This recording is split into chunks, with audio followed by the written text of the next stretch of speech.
हो. हा.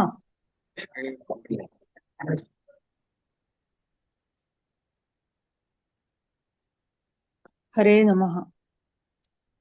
श्री वादिराजाचार्य कृष्णाचार्य वरखेडकर यांच्या प्रवचनांच्या मालिकेतील श्रीमदानंद तीर्थ भगवत पादाचार्य प्रणीतम श्रीमद भगवत गीता भाष्यम द्वितीयोध्यायः श्लोक 30.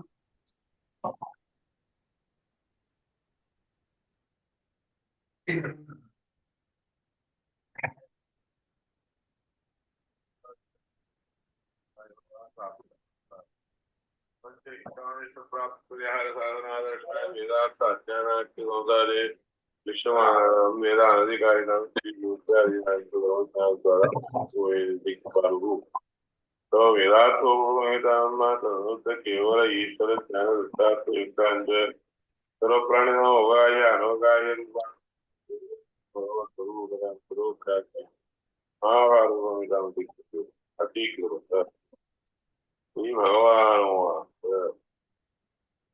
अशोच्चारणोशोचस्तु प्रज्ञावादाश्रवादे गदातु अगदातु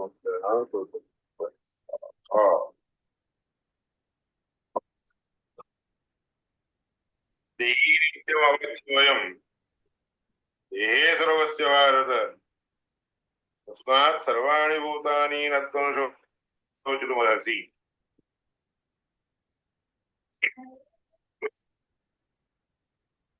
सांख्यम ज्ञानम. आता सांख्य म्हणजे ज्ञान सांगायला आलेले आहे. सांख्यम ज्ञानम. सांख्य म्हणजे ज्ञान. सांख्य शब्दाचा अर्थ काय आहे? सम्यक ख्याती. सम्यक ख्याती सांख्यम.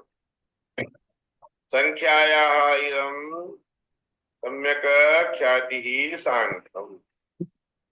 संख्येच्या वरून त्याची उत्तम रीतीची प्रसिद्धी असते, त्याला सांख्य म्हणतात. सम्यक ख्याती. संख्यायाः इदं सांख्यम. एकूण संख्या किती आहेत? 9 संख्या आहेत. ते 9 संख्या कशा आहेत? त्यांची ख्याती खूप आहे. 1 + 1 = 2. 1 + 3 = 4. ही जी ख्याती आहे ना, ही प्रसिद्धी आहे ना, खूप परफेक्ट आहे. म्हणून ह्याला काय म्हणतात? संख्या. आणि त्या संख्येचं शास्त्र, ज्यांच्यामध्ये संख्येचं शास्त्र सांगितलं गेलेलं आहे, पद्धत सांगितली गेलेली आहे, त्याला सांख्य. म्हणून सांख्य शब्दाचा अर्थ ज्ञान म्हणून आचार्यांनी केलेला आहे. शुद्धात्म तत्व विज्ञानम सांख्यमेत्यभिधीयते इति असं भागवतामधील वाक्य आहे. व्यासस्मृतीमध्ये देखील असंच सांगितलं. सांख्य शुद्ध आत्म तत्व विज्ञान. शुद्ध असतात असं आत्म म्हणजे परमात्म्याच्या तत्वाबद्दलचं जे विज्ञान असं आहे, त्याला सांख्य म्हणतात. परमात्म्याने किती तत्व केलेले आहेत एकूण? सगळ्या तत्वांचं मुख्य भगवत विषयक जे ज्ञान असते ना, त्या ज्ञानाला सांख्य म्हणतात. आता भगवंतापासून सृष्ट झालेला आधी पहिल्यापासून काय कोणता आहे संख्या माहितीये का? पहिली संख्या म्हणजे 0. दुसरी संख्या म्हणजे शून्याच्या नंतर 1, 2, 3 अशा रीतीने सुरू होतं. भागवतामध्ये ते सांगून टाकलेले 9 तत्व आहेत. 9 तत्व असं भागवतात सांगितलं. पहिला म्हणजे नंबर 1 वर असलेली जे आहे प्रकृती. 2 वर असलेले जे आहे अहंतत्व. अहंतत्व म्हणजे ब्रह्मदेव आणि वायुदेव भारती सरस्वती. त्यानंतर नाही महत्त्व म्हणतात त्याला महत्त्व म्हणतात. पहिला दुसरा नंबरला महत्त्व. तिसरं जे आहे अहंतत्व. त्या अहंतत्वामध्ये पुन्हा 3 भाग येतात. वैकारिक, तैजस, तामस हे 3 भाग मिळून एकूण 3रं, 4थं, 5वं, 6वं असे होऊन जातात. आणि त्या तामस तत्वापासून पुन्हा 6वं जे आहे त्याच्यापासून काय होतं? सातवं होतं. ते सातवं जे आहे की नाही त्याला सातव्या याला वैकृतिक म्हणतात. विकारयुक्त असणारा 7 अक्षरापासून 7व्या अंकीपासून जे आहे संख्येपासून विकारयुक्त असतात. विकारयुक्त असणाऱ्याचे सातवे ते जे तम म्हणून तत्व आहे की नाही त्या तम तत्वापासून वायू तेज त्यानंतर वायू तेज जल भूमी हे सगळे आणि त्याच्यापासून जे आहे एक पहिल्यांदा म्हणजे कोणते झाड वगैरे येतात त्याच्यावर सातव्या संख्येत झाड झुडप सगळे आले. 8वी संख्या कोणाची आहे सगळे पशु पक्षी वगैरे इत्यादी सगळे येतात. आणि 9वा कोणता म्हणजे सगळे रजोगुणी असतात. तेव्हा हे खाली खाली खाली जायचा विचार करत असतात. वर जाऊ म्हणून कोणी विचारच करत नाही. उत्तम गती मिळावी म्हणून कोणी प्रयत्न करत नसतात. खालची गती मिळावी म्हणून सारखे वाईट कामं करतच राहतात. ते रजोगुणी असतात याचे लोक. एकूण तत्व एकूण हे किती 9 आहे. त्या 9 तत्वांच्या पासूनच सगळे बाकीचे सगळे उत्पन्न झालेले आहे. जसं एक संख्येच्या नंतर 0 लागल्यावर काय होतं 10 होतं. दुसरं तिसरं चौथं असं होऊन 9 संख्या सगळ्या आहेत. आजायच्या 9 आहेत. त्याहून जास्त नाही आहेत बरं काय.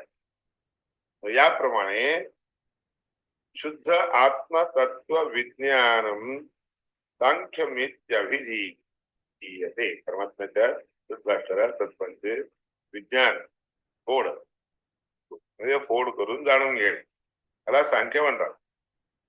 हे भगवत वचन आहे. व्यास स्मृतीमध्ये देखील सांख्य शब्दाचा असा अर्थ सांगितलेला आहे. आता सांख्य झाल्यावर योग. योग शब्दाचा अर्थ उपाय. योग शब्दाचा अर्थ उपाय. दृष्टा योगा प्रयुक्ताश्च पुंसां श्रेयः प्रसिद्धये. योग म्हणजे उपाय. ते कसे उपाय कसे असायत कोणत्या उपाय म्हणावं जे दिसून येणारे उपाय असतात की नाही त्यांना योग म्हणतात. पुरुषांनी व्यक्तीने आपलं श्रेय व्हावं ज्याच्यामुळे आपल्याला श्रेय म्हणजे कल्याण प्राप्त होऊ शकतं त्यासाठी म्हणून प्रयोग केलेले तितके काही उपाय आहेत त्या सगळ्या उपायांना योग असं म्हणतात. नेतरो सांख्य योगा विवक्षित हे प्रयोग कोणतं भागवतामध्ये सांगितलं आहे बरं का. आणि ह्या दोन्ही सांख्य आणि योग ह्या दोन गोष्टीला सोडून उपादेय असणारे आपला स्वीकार करण्यासारखे पत्करण्यासारखे पत्करावे लागतात म्हणजे स्वीकार करावे. स्वीकार करण्याजोगे दोन्ही त्या सांख्य आणि योगाला सोडून दुसरा कोणताही विचार. काही ठिकाणी समस्त रूपाने सांख्य वापरलं जातं. काही ठिकाणी सगळ्या समस्त रूपाने कर्मयोगदान असे प्रयोग आहेत. निंदित तत्वाच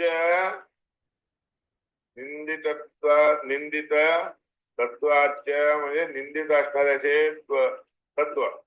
निंदितत्वाच उत्तर निंदितत्वाच इतर यो मोक्ष. सांख्य आणि योग ह्या दोन गोष्टीला सोडून मोक्ष धर्मामध्ये मोक्षशास्त्रामध्ये कोणतेही वापरले नाही. वापरले जात नसतात. ते सगळे निंदित आहे. भिन्न मत बाकीचे सगळे ह्या दोन गोष्टीला सोडून असणारे सगळे मत म्हणजे भिन्न आहेत वेगळेच आहेत. ते कधी मोक्ष धर्माला मोक्षशास्त्राला वापरले जात नसतात बरं का. पंचरात्रामध्ये देखील हे दोनच सांगितले. वेदानांतो एकार्थत्वान विरोधा. वेद सगळे एकच अर्थ सांगत असतात याकरता विरोध कधीही येत नसतो. पार्थक्यंतु सांख्यात्यपेक्षया युक्तम. वेगळे वेगळे हे पण आहे कशामध्ये झालं? सांख्य आणि सांख्य आणि योग या दृष्टीने दोन्ही वेगवेगळं सांगितलं आहेत, पण असायला मोक्षशास्त्रासाठीच असतात ते. तत्रैव या ठिकाणी चित्रशिखा शांडिल्ये, शांडीशास्त्र, चित्र शिखंडी शास्त्र, चित्र विचित्र असणारा शिखंडी एक शिखंडी म्हणून होता, त्यांनी दाखवलेलं शास्त्र आहे. पंचरात्रामध्ये काय आहे? वेदांचं ऐक्य सांगितलंय, पण शिखंडी शास्त्रामध्ये मात्र तसं नाही. एवमेव सर्वत्र सांख्य योग शब्द उपायवाचको वर्णनीय. याप्रमाणे सांख्य आणि योग हा सात, ह्या दोन्हीचा उपाय जे आहे की नाही, ते उपाय शास्त्रामध्ये सांगितलं गेलेलं असतं. उपाय शास्त्र म्हणजे उपाय ज्याच्यामध्ये दाखवला असतो ते.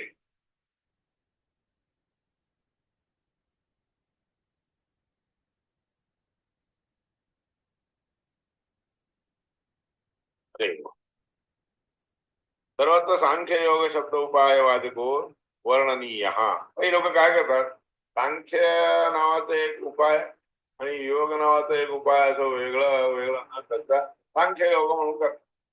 ज्ञान योग, ज्ञान उपाय म्हणून सांगून टाकतात काही लोक. युक्तेश्च म्हणून सूत्र आहे, सूत्रामध्ये एक सूत्र.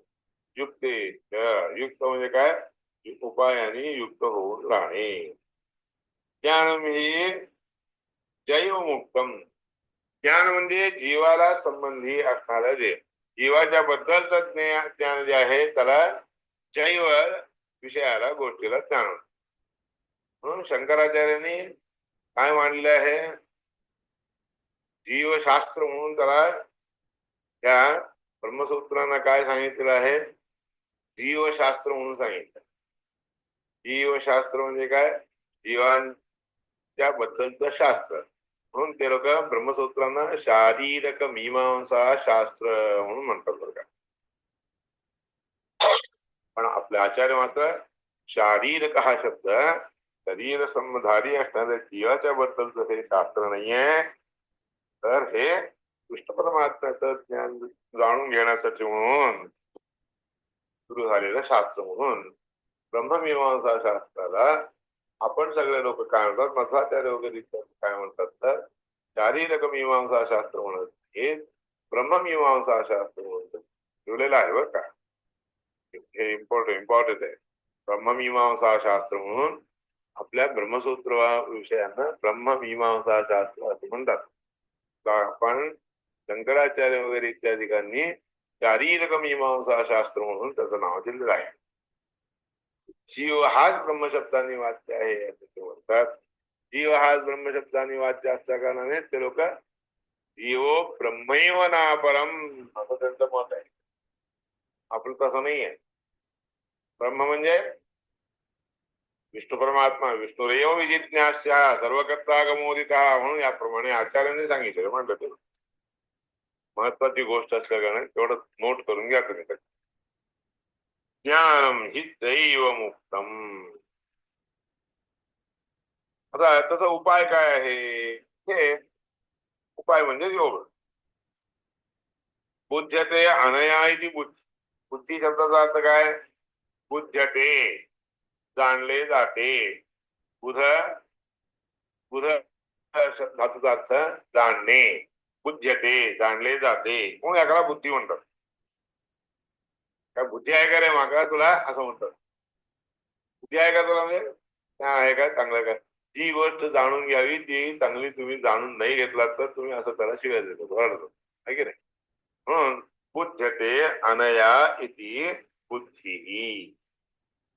सांख्यविषय, सांख्याच्या बद्दलचा विचार झाला तर काय झालं, तर सांख्यविषयो यया वाचा बुद्धते ता वाक् अभिहिता. सांख्यविषयी असणारी गोष्ट ज्या वाणीने, ज्या वाचा म्हणजे काय, ज्या वाणीने कळते त्या वाणीला काय म्हणतात? सांख्य शास्त्र, सांख्य बुद्धी असं म्हणतात. सांगायला देही नित्यम अवध्योयम देहे सर्वस्य भारत इत्यादी जे आहे की नाही, त्या सगळ्या गोष्टी त्याच्यामध्ये जमा होतात. सांख्यम ज्ञानम, शुद्धात्मतत्व विज्ञानम सांख्यमित्यभिधीयते वगैरे इत्यादी सगळ्या गोष्टीने त्या श्लोकांचे अर्थ सांगितले. देही नित्यम अवध्योयम देहे सर्वस्व भारत तस्मात् सर्वाणि भूतानि न त्वं शोधतुमर्हसि. हा देही कसा आहे? नित्य अवध्य असणारा असा असतो आणि तो सगळ्यांच्या देहामध्ये राहत असतो बरं का.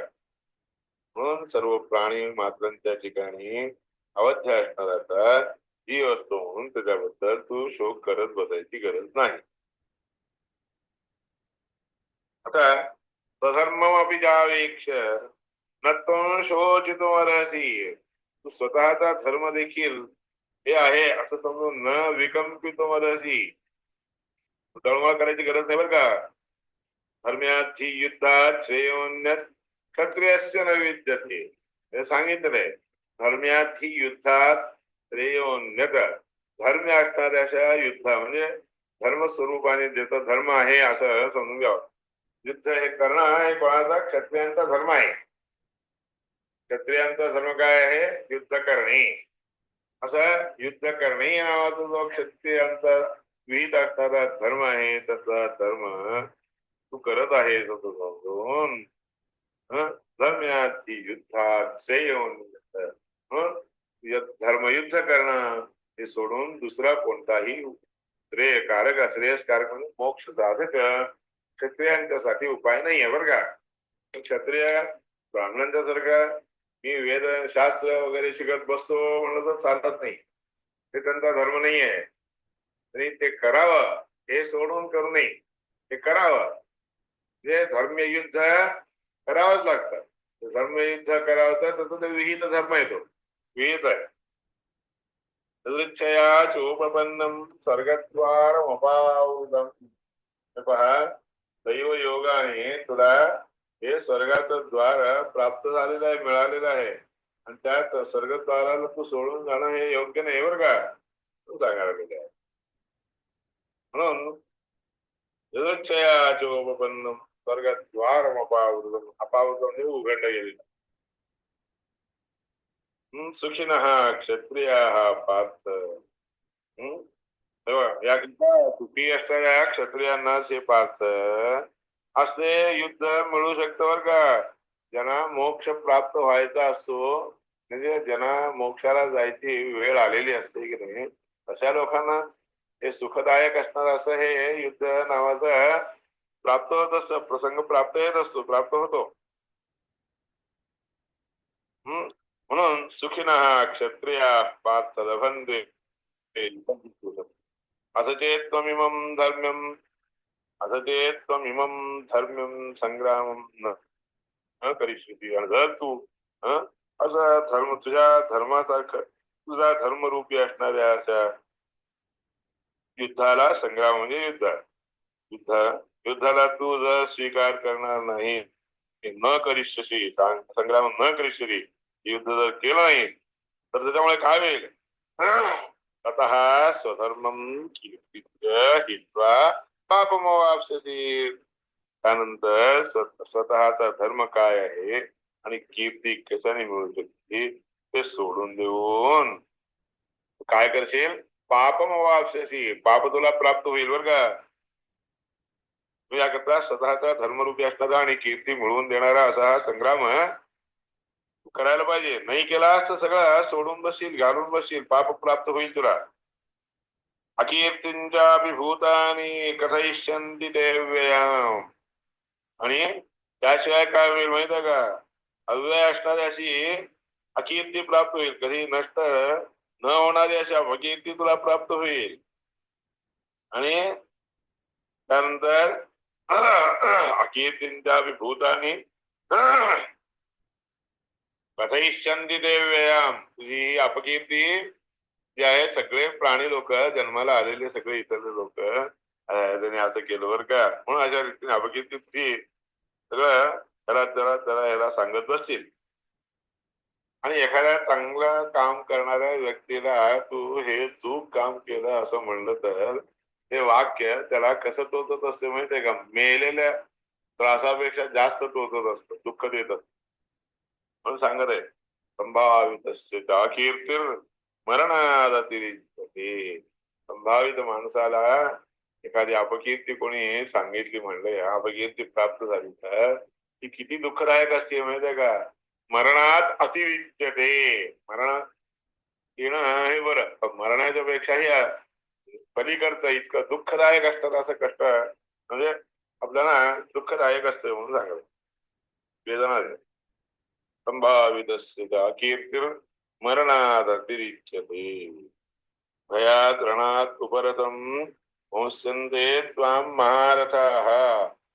भयामुळे तो रण सोडून गेलास तर लोक काय म्हणतील? महारथी लोक, बरं का, साधे लोक नाही, महारथी. 10,000 लोकांना एकदा संग्रामामध्ये गेला की मारून आणून पाडणारा जो असतो त्याला महारथी म्हणतो. भयात रणात उपरतम. भयामुळे तू रण सोडून जर निघून गेलास तर काय होईल? महारथी लोक तुला त्या भीतीमुळे हा पळून गेला रे, हा भिणारा व्यक्ती आहे, याप्रमाणे म्हणते. येशांचत्वं बहुमतो भूत्वा यास्यसि राघवम. तशा महारथी लोकांच्या मध्ये तू कसा, म्हणजे तुला काय प्रसिद्धी आहे माहितीये का? बहुमत आहे. सगळे लोक तुला म्हणतात, काय छान युद्ध करतो, काय छान युद्ध करतो, हा मोठा महारथी आहे बरं का, असं सगळे लोक तुला असं म्हणत असतात. आणि तू तसा प्रसिद्ध आहे आणि तशी चांगली मोठी प्रसिद्धी जी आहे घालून बसशील. लहान असणारी असे नाव शब्द तुला मिळून देईल, राघव प्राप्त होईल, सामान्य माणसासारखा होशील तू. या करता अवाच्यवादांश्च बहून वदिष्यन्ति तवाहिता. अवाच्य जे बोलू नये असे वाक्य सगळे लोक तुला म्हणत राहतील आणि तसे वाक्य तुझ्याबद्दल बोलत राहतील. अवाच्यवादांश्च बहून वदिष्यन्ति तवाहिता. निंदन्तस्तव सामर्थ्यम ततो दुःखतरं किम. याप्रमाणे तुझ्या सामर्थ्याबद्दल निंदा करणारे लोक जेव्हा निंदा करायला लागतील त्यावेळेस त्याला त्याच्यापेक्षाही पलीकडलं अजून कोणतं दुःख आहे सांग बरं? सर्वश्रेष्ठ सगळ्यात मोठं असणारं दुःख म्हणजे हेच आहे. तर हा दुःख तर किम. का बाबा? अतो प्राप्स्यसे स्वर्गम. त्या रणामध्ये युद्धभूमीमध्ये जरी मेलास तरी स्वर्ग प्राप्त होतो. जिंकला तर काय होतं? मोक्षसे मही, भूमीचा भोग घेशील. तस्माद उत्तिष्ठ कौंतेय. याकरता हे कौंतेय उठ. म्हणून म्हणजे पांडुपुत्राला, कुंतीपुत्राला, अर्जुनाला सांगत आहे, तस्माद उत्तिष्ठ कौंतेय युद्धाय कृत. म्हणून निश्चय करून तू उठ आता.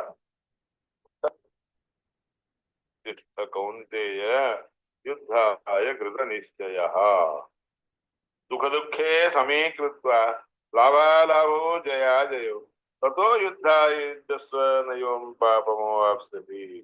दुःख काय हे दोन्ही समान रूपाने जाणून घेऊन लाभ होणं म्हणजे लाभ न होणं हे दोन्ही, जय आणि अपजय प्राप्त होणं हे सगळे समान आहेत असं समजून, म्हणजे दुःख दोन्ही एकच रीतीने समजून घेऊन युद्ध करण्यासाठी तयार हो.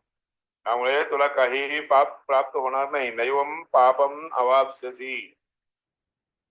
त्यामुळे तुला कोणत्याही प्रकारचं पाप मिळणार नाही बरं का, प्राप्त होणार नाहीये. येशा ते अभिता सांख्ये बुद्धी योगे किंवा. याप्रमाणे मी तुला सांख्याबद्दलचं ज्ञान सांगितलेलं आहे. आता योगाबद्दलचे ज्ञान म्हणजे योग काय असते हे तुला सांगतो. बुद्धी ही येऊन जाईल.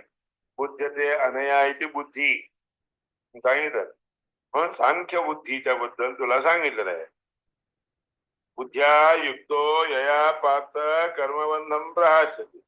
योग म्हणून काय आहे की नाही, कर्माचा योग. त्याबद्दल सांगतो तुला ऐक.